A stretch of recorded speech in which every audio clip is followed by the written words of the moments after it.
Hey man, have you ever messed up so bad that you wondered whether you even deserve to be in charge of your own life? An adulterous affair, an outburst of anger, maybe a greedy deal with a ruthless mercenary to take over Gotham City that you should have known was too good to be true. I'm in charge. Do you feel in charge? Well, regardless of what you've done, you've never messed up as bad as the first man who ever lived. I mean, this dude single-handedly took the world from a perfect paradise to a cesspool of sin with one bad leadership decision that ruined the lives of billions of people. But he did get back on track once he finally realized who was really in charge. So what did he do to salvage the situation? And how does that relate to your quest as a kingdom man in the 21st century? That's what we're going to talk about on today's episode. So let's go. Be intentional. Yeah, you got to wear manhood with intentionality.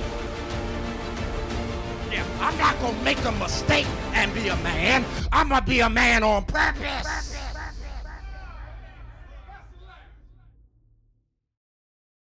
All right, grace and peace, world. It's a great day and only getting better. This is John Price III with Men on Purpose, a heaven-class Christian discipleship coaching community for men with a burning desire to grow as influential servant leaders.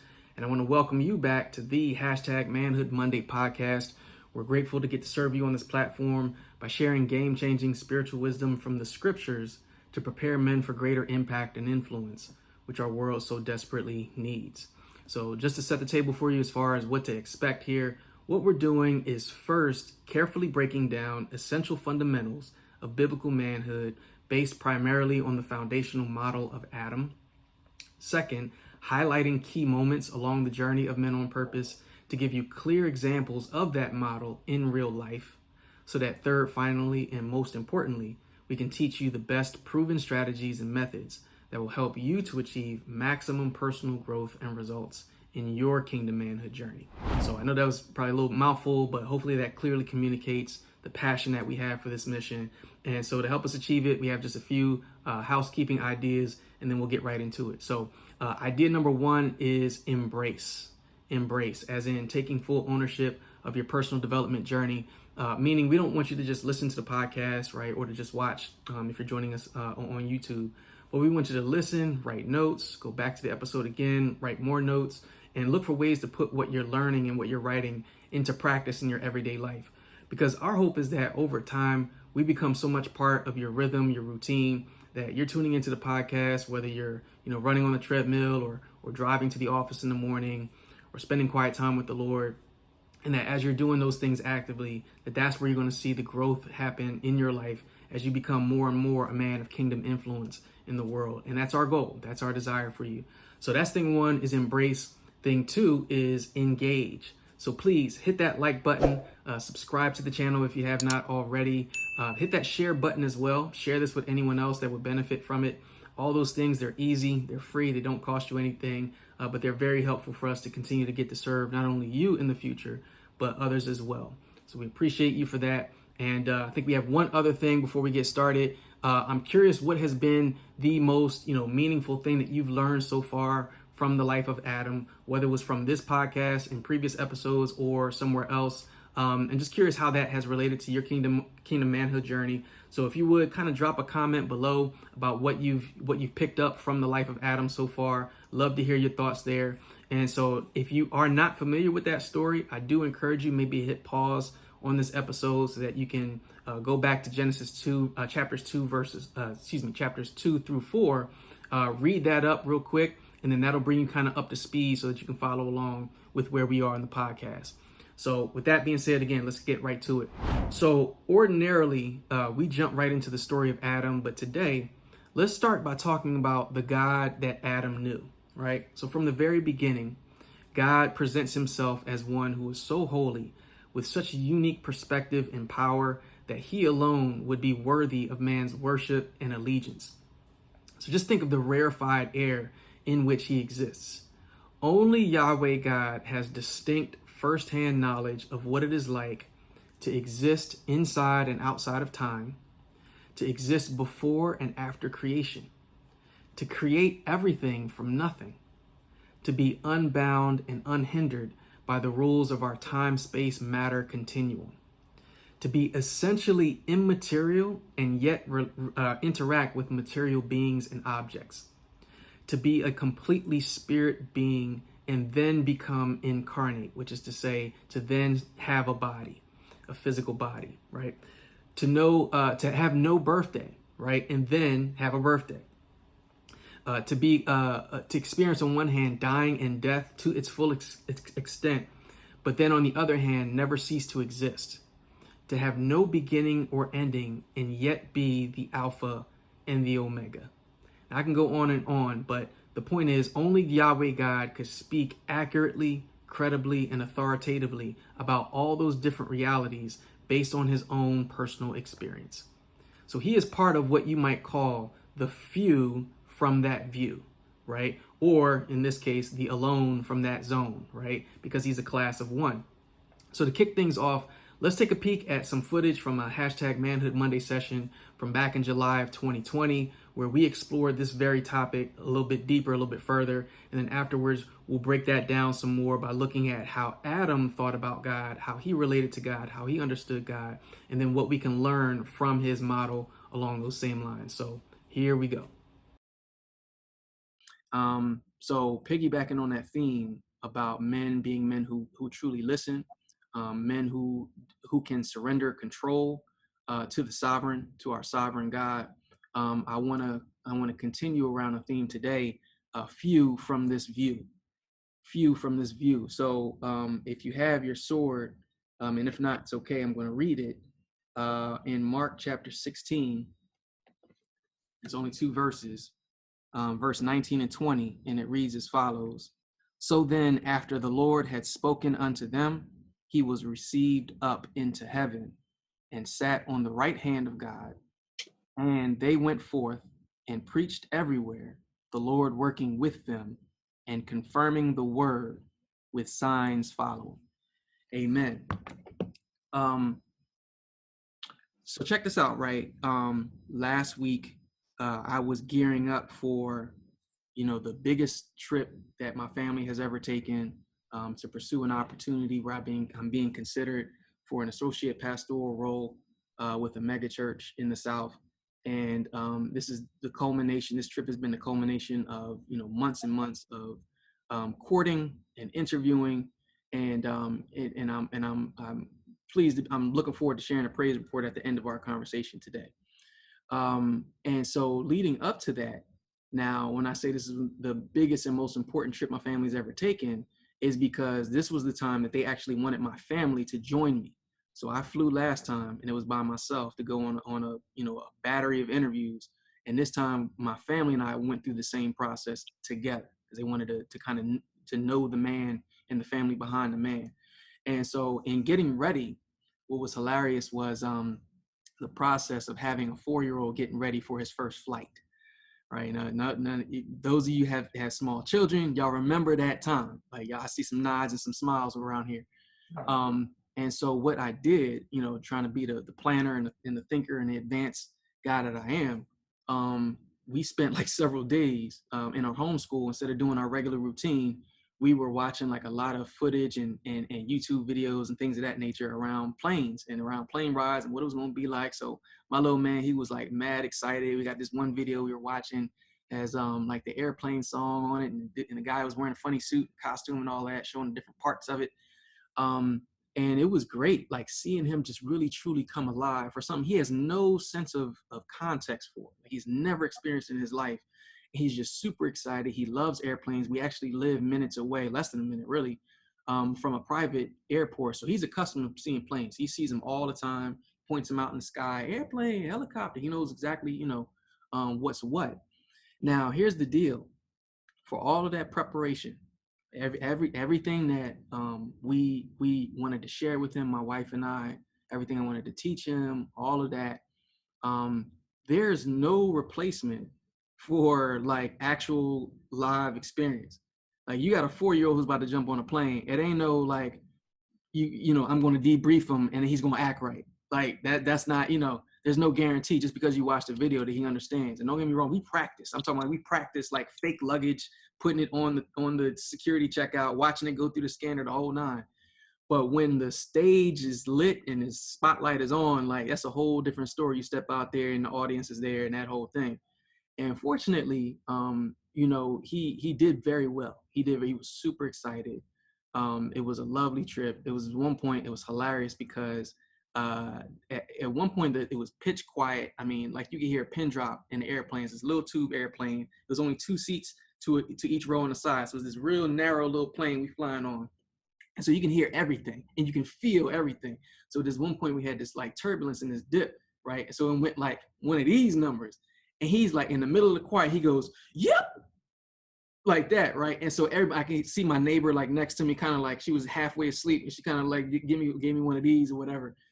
Other than that, it was a phenomenal trip. Like other than that, like he was superb and I appreciate it. But again, there was no guarantee that was going to happen because I don't care who you are, it's not until you actually step on a plane and you're actually in the air and you're at 20,000, 30,000 feet and you're actually in between clouds and you're over top of it that you have a sense of what's going on and you can speak intelligently and authoritatively to what to expect, what it's like to be on a plane and what that flight is going to be like.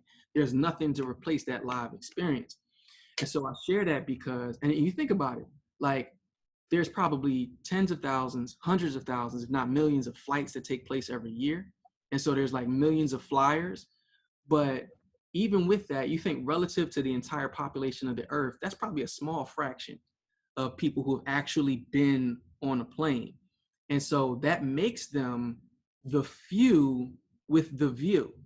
That makes the people who've actually been on a plane the few who can speak with authority and with conviction about what that experience is like. They know what it's like, what it feels like, tastes like, smells like.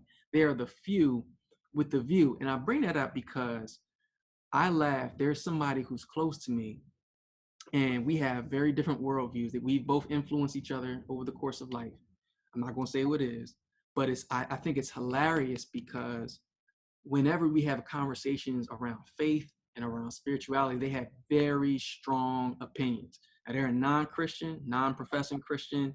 They, there have been times where there's been even a little animosity toward this worldview, and I just find it hilarious that you've never experienced eternity, you've never seen heaven, you never whatever, but you can speak authoritative. You can say definitively that my worldview is wrong.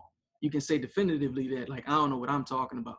And I think that that's funny because if we look at the passage like this, like who can tell me who has the experience that their viewpoint on matters of faith and of the afterlife and of eternity is valid, is what's the word I'm looking for? That they can speak with authority about that issue from actual live experience, except the one who's actually been there. So in this passage, as we're reading through, and I'll pick this one as the shorter account, like there's another account that we're looking at of the ascension of Jesus that has more detail to it, but it would take obviously longer to read. But here's the deal. When you think about the fact that Jesus Christ is the only one who knows what it is to exist in eternity past, to dwell in eternal glory, state of perfection, total authority over all he created, all he surveys, leaves that, vacates that, puts on an earth suit, descends from all of that, right? Imagine, look at this perspective, the perspective of one who knows nothing but glory, heaven, heavenly heavens, like descends, is the only one to lead a perfect life, sinless, flawless, does everything according to his own will and in his own way, predicts his own death, burial, resurrection, gets up on the third day just as he predicted, right? And then in this scene is ascending back into the heavens to be received into the seat, the right hand of God, the place of utmost authority in the entire universe. Now tell me who else in the world has any sort of sense of perspective or authority on matters of life and death except Jesus Christ? Like who would we be to like question that person's perspective about eternity, about life and about death and resurrection? So what I want us to understand is like, I want us to really be thinking in terms of, and I want to ask you guys a question, is are you a tour guide or are you a traveling agent? Right? I want you to think about that question. Now, this is a question that this question, I wish I could take credit for because it's brilliant. And it comes from actually one of my business coaches, Kendall Fick, and he always says, yo, don't be a traveling agent. Travel agents will send people to places they ain't never been. They will tell people, yo, you need to go here. It's lovely, but they ain't never been there. The person that you want to follow, the person that you want to take their advice and take it, like that they know where they're going when they can go exploring through the woods and through the trees or whatever it is the tour guide. That's the person that you want to follow. And what I'm saying to you all is Jesus Christ is the ultimate tour guide. And if we are to be men who are kingdom men and following, we need to be submitted under the authority of the ultimate tour guide. We shouldn't be ones who are either giving other people advice about things in places we ain't never been, or that we're following people who are merely travel agents and they're trying to say things about what it means to be a man, or what, where you're headed and what it takes to be successful in life. Like, why are we following people who don't have this worldview, who don't have any sense of perspective whatsoever to speak authoritatively? So for our discussion today, I just wanted to put that out and ask you, like, are you a tour guide or are you a travel agent? And in terms of who you're listening and following, are you listening to tour guides or are you listening to travel agents? I give it a minute to think about it, but time is yours. I want to hear from you. All right, so hopefully that clip inspired you to have even more confidence about your faith in Jesus by reminding you that he is the God whose perspective is simply unmatched. So when we go back to Genesis and Yahweh God says to man, you are blessed. When he says, you are called to be productive and have dominion in the earth. And when he says, the fruit of the trees and the plant life, they're all good for you to eat. And of course, when he says, there's one tree that you cannot eat from or else you will die, he knows exactly what he's talking about, better than anyone else ever could. So he's not simply a travel agent recommending destinations or randomly suggesting things for Adam that he's only heard about or read good reviews about or seen in some influencer's social media posts. Rather, instead, he is the ultimate tour guide who is guiding and directing Adam based on his unique, omniscient perspective. And so this reminds me a little bit, in my little sick, twisted way, of the movie, Dark Knight Rises. There was the cold killer scene where Bane, who's the villain in the film, is working. He's been hired by this business tycoon named Daggett. I want to say his first name is John Daggett. So Daggett hires Bane, and they're talking in a building one day. And like Daggett is thoroughly upset about why the plan that he hired him for. He hired him to bring in chaos to the city of Gotham so that he could take over Bruce Wayne's business. And so when things weren't going to plan, he was like, listen, I'm in charge here. And of course, Bane has that real cold line. He puts his hand on his shoulder. He says, do you feel in charge? And so that the obvious inference being like, hey, Daggett, you might be thinking about this little plan over here, your little perspective, your, whatever it is that you consider as being important. But there's something so totally bigger that I'm overseeing, that I'm the man who's in charge around here. And so I'm not necessarily comparing Bane to Christ. Obviously, there's a huge gap in terms of character distance. But here's what I am saying. God's words, right? His perspective, his persona, his experience all carry a weight of credibility and authority when he speaks on any subject, such that it only makes sense for mankind to take them seriously. So what is the moral of the story, right? In a presidential election season where grumpy old men are pointing at each other and saying, hey, don't trust that guy. He doesn't know what he's talking about. He's not fit to lead. I have all the answers, so everyone should follow me. Instead, we must realize and understand that Jesus Christ alone is the one who qualifies as the ultimate tour guide that we should all follow. All right. And so he's not just right about morality or about abstract spiritual things, but about everything.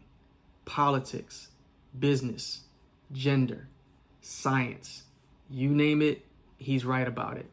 And so it reminds me again of this quote I've heard from Dr. Myron Golden. He's probably not the first and certainly the only person who's ever said this, but he's just one I'm thinking about in terms of a recent example. And he said, God's not going to be right about heaven and wrong about earth, right? That doesn't add up. A lot of times we want to put God in that kind of box where he's only the authority about certain things, but we have to realize that he understands everything. So I think we would do well to adjust our thinking to be along those lines. So like everything else we do here, we try to make this, practical, personal. And so we're going to do another, what we call a thought audit, right? And so some y'all probably remember from previous episodes that we've done something similar, but I'll explain how this one is going to work. So here's how this is going to work. The first piece is ask yourself, how much time each day, on average, do you spend actively thinking about your interests, your strengths, your desires, right? The things that you want, and just generally considering the world from your perspective, right? Now write that down. Next, I want you to write down how much time each day that you spend thinking about Christ's unique perspective, his power, his experience, his credibility, his authority, and so on, right? And write that down. So now I want you to look at those two numbers. And I don't even have to know a lot about you to know if you're not really growing spiritually, you're not growing in Christ likeness, then it's probably connected to the fact that you can measure that first number in hours and that second number in minutes or even seconds, right? So I don't know what that gap is, but whether the gap between those numbers is big or small, at least you have a baseline in black and white that you can measure and see where you stand and what else might need to be worked on. All right. So that conversation from clip number 1, which was initially about the supremacy of Christ, that led us down a road to talking about how we as men deal with pride, and specifically how we keep falling for the "I know better than the supreme God" banana in the tailpipe. Right. That's kind of our classic fault. And so most of us are familiar with what the data shows, and I'll just share a little bit of it. According to recent data from Pew Research Center, men worldwide are generally less likely than women to attend worship service, to pray daily, or to value the importance of their faith, specifically of their religious faith, right?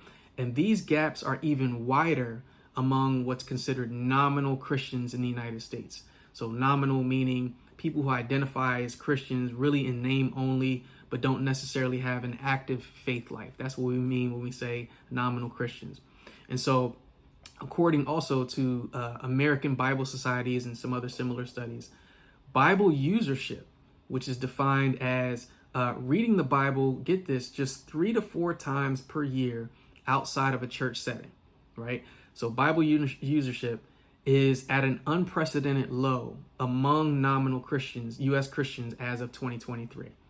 So in fairness, that statistic does not count the sudden spike that we saw in Bible usership, during the height of COVID, when pretty much everybody and their mom was desperate for the Lord's help. So kind of taking that outlier out, this is what we're looking at.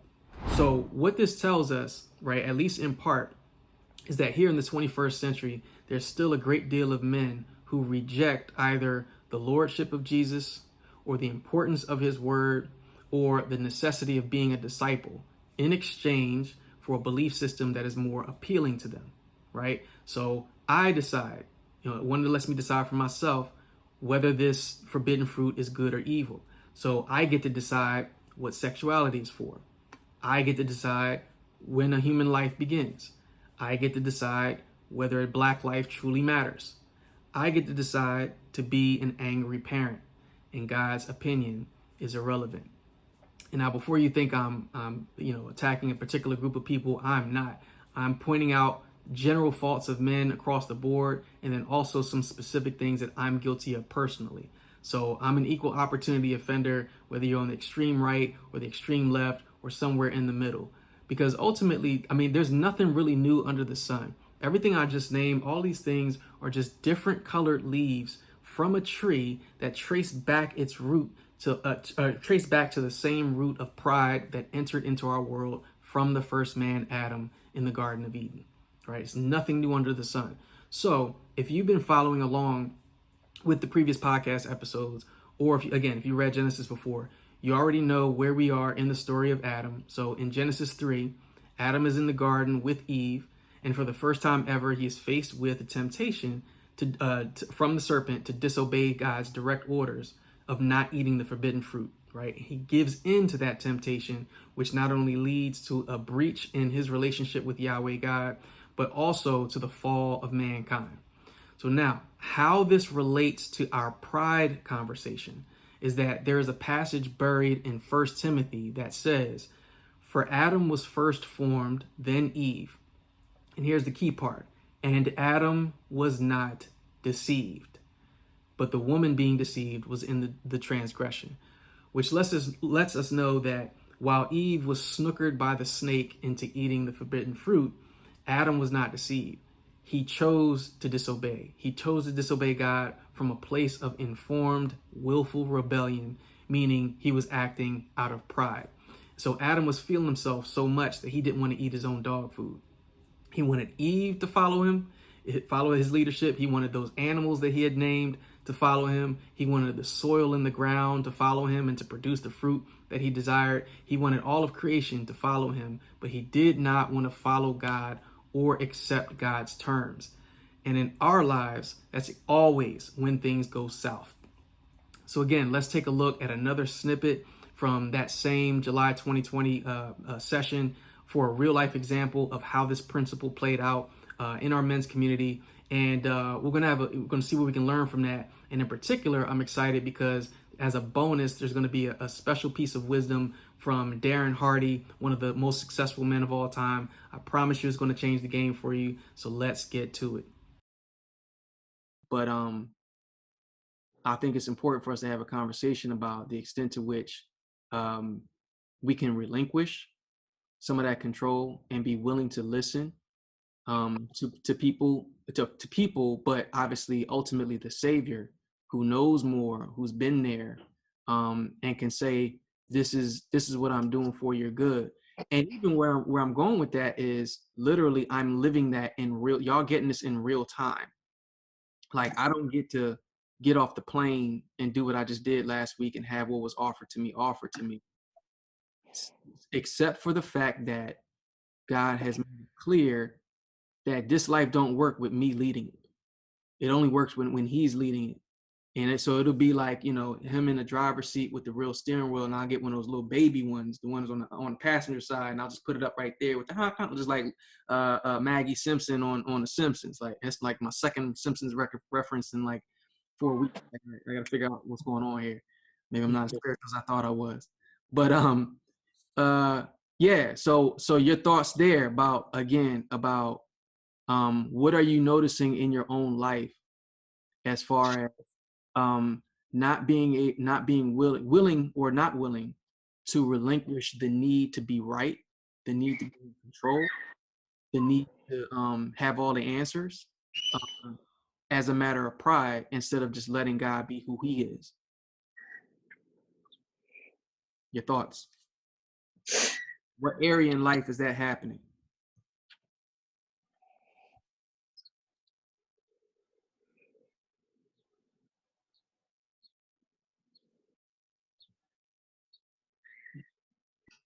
Jump in here. The thing that just keeps coming to my mind is just I'm very hard on my leaders, and I mean I know God is one thing, and ultimately I know He's right. So, and He's usually not wrong because He's right.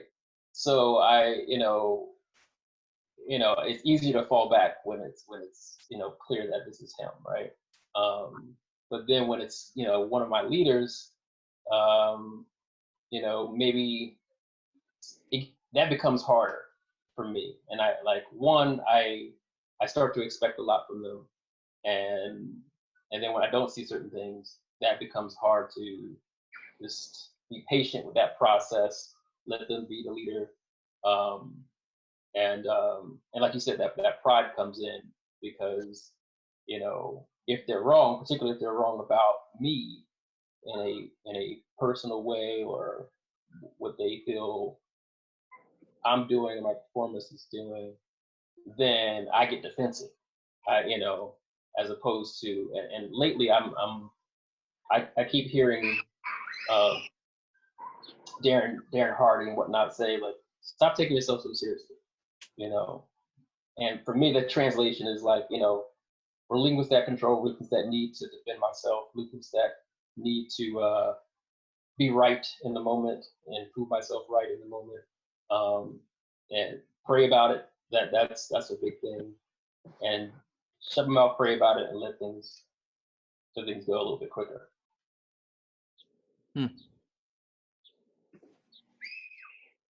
That's strong, and that's even stronger that you mentioned Darren Hardy, because if those of y'all who don't know, Darren Hardy is like considered probably the world's foremost, I guess, authority on the topic of success. He's one of like a half a dozen people who have ever been the chief editor of Success magazine. That goes back to Napoleon Hill, those kind of people of that ilk. And so he's kind of currently that guy. He's kind of the next in line as the Jim Rohn type, right? And so I say that because he actually dropped a really good gem. And as soon as I say this, we won't have to switch over. A good gem on one of the free videos that comes in my inbox. This is about maybe 6 months ago. He was talking about how he was working with somebody came up to him. He had just finished a shoot for one of his speaking engagements or whatever. And he was like, now tell me something, Darren. And his friend gave him his whole rundown about how he was struggling with his marriage and things weren't going well, and yada yada yada, and how it was a miscommunication problem. And Darren said back to his friend, he was like, "Oh man, if that's what you're doing, here's where you need to go to apologize to that woman, because here's you're doing that's wrong, and here's what you do." He asked him for what steps he should take. He was like, "All right, here's what you do.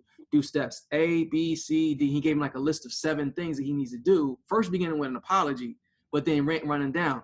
And then the friend turns back to him and says, "All right, Darren, and I expect you to do it by the end of this week." And Darren went like, "Wait, what?" And then come to find out, the friend was like, "Yeah, because remember 2 months ago when you did that other recording and you said that you and Charlotte, or whatever Darren's wife's name is, were having this thing. I gave you the same situation that you said that y'all had 2 months ago. So this advice, I expect you to follow that to the T, and you get back to me next week with the results and let me know how that's going on, brother." So I appreciate where you're coming from with that, because that's like a real thing. That's exactly what I'm saying. Are we? And the old folks used to say, "Are you eating your own dog food?"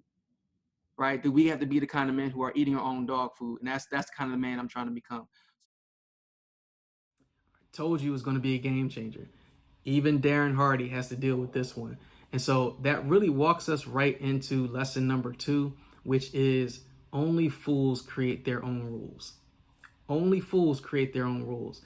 If one of the most influential and successful men in the world had to learn this, certainly you and I must learn this as well. We are not all that we think that we are. We must recognize and guard against the all liberty, no responsibility mindset trap. Right? This mentality that says the rules and standards that apply to everyone else do not apply to me.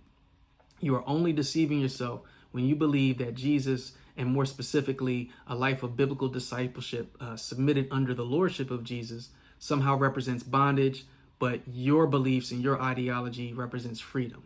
Like that doesn't quite work. So the truth is that there is always a way that seems right to a man, but the end thereof are the ways of death. And so Adam learned this lesson firsthand, and if you and I look back over our lives, I'm sure we can say that we found that to be the case as well.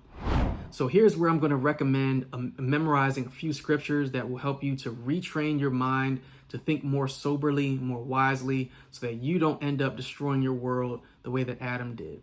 So I'm recommending these in particular because they don't just deal with generic pride, they also deal with specifically the toxic mentality that says, "I know better than God." So I'll give them to you now, but they'll also either appear on your screen if you're watching on YouTube, or down below in the description. And that's Proverbs chapter 12, verse 15, Proverbs 14, verse 12, Proverbs 16, verse 2, and Romans chapter 12, verses 1 through 3.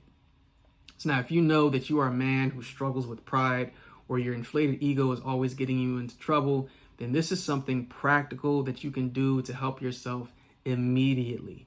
All right, so take them one at a time, write them on flashcards, recite them 25 times each, ask a partner to help quiz you on it, right? Whatever you have to do, just don't stay the same.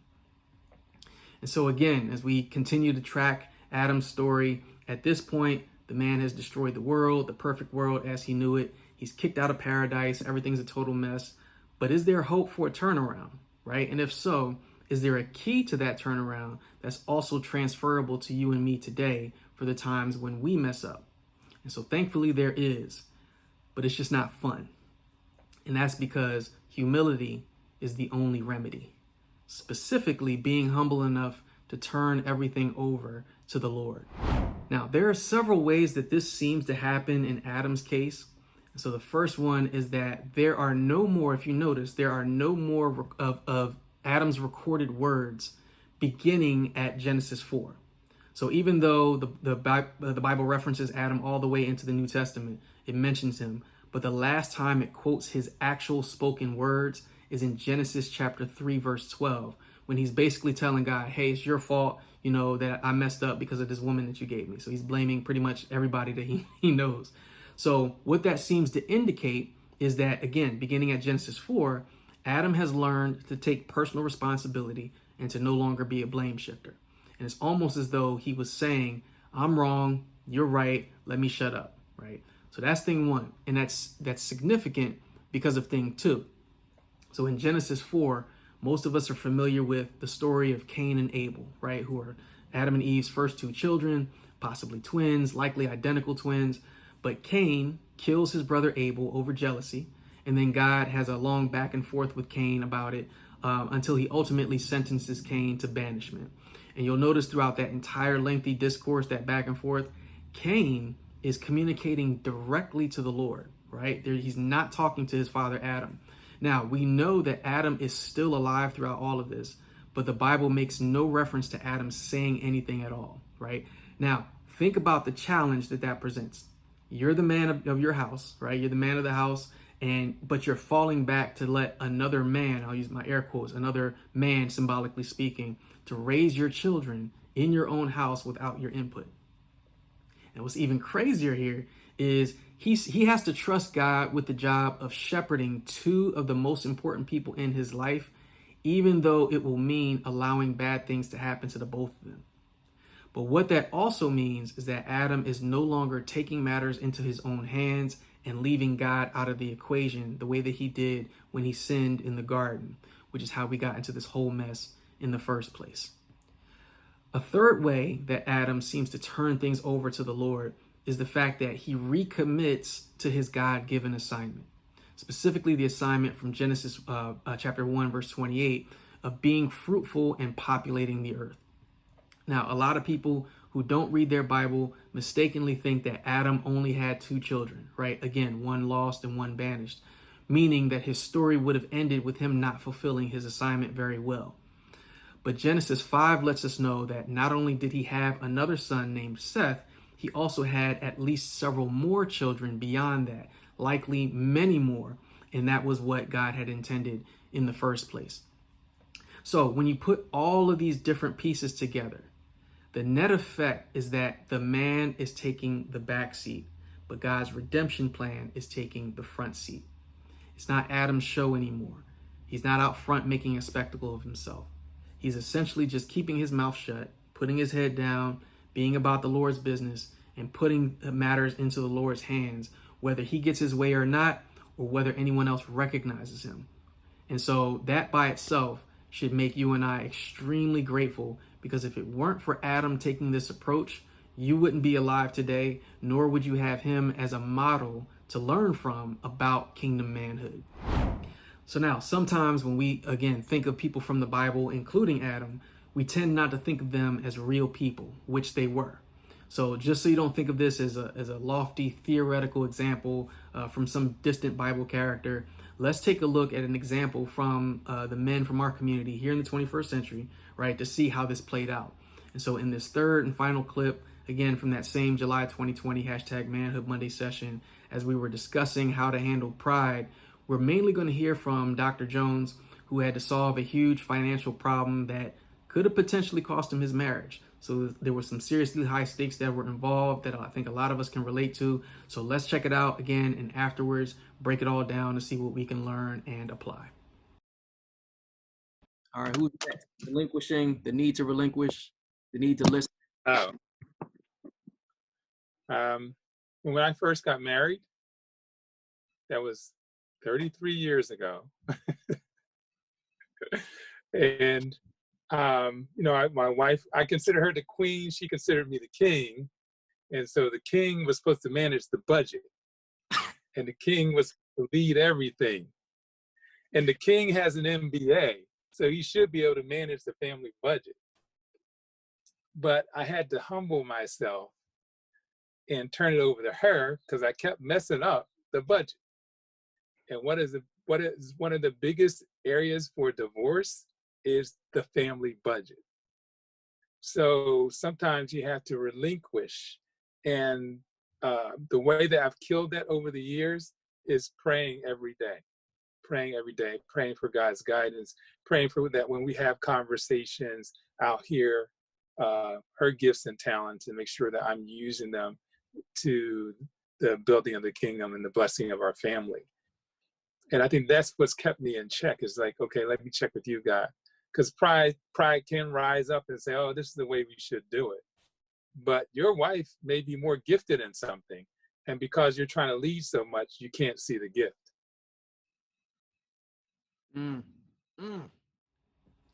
So there is a word for all my kings out there, right? So I want you to know, short and sweet, if you don't want to keep messing things up, if you know the things need to change, the turnaround is in the turnover. The turnaround is in the turnover. The thing that's going to turn everything around is when you turn everything over to the expert. So if you're terrible with numbers, then maybe the wife should handle the budget. If you don't know the first thing about IT or cybersecurity, you need to go hit up Ethical Pap, right? The next one, I'm dealing with this right now. If you're not the green thumb guy, you got to hire the landscaper, because until something changes, then nothing changes.